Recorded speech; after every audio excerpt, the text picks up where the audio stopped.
So with you mentioned TRID for our audience that's not in this every day the way that you and I are. What is TRID?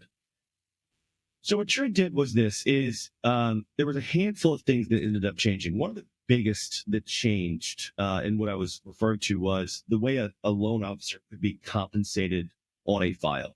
Okay. And what happened was some of the predatory lending came from higher compensation, or there was more margin in some of the riskier loans, if you will.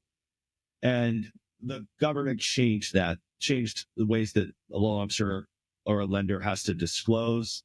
And then really like some of the recourse behind disclosing improperly. But the big one was the compensation piece. And again, I'm all for it. I think it was the right thing to do. Looking back in the early 2000s, I really didn't participate in much of that, the stated type of loans. I heard about them. They sounded pretty cool. So you don't have to do anything and they get a mortgage. Fantastic. But what it did again is it leveled the playing field, not only for mortgage companies and how they had to operate, but most importantly, it protected the consumer.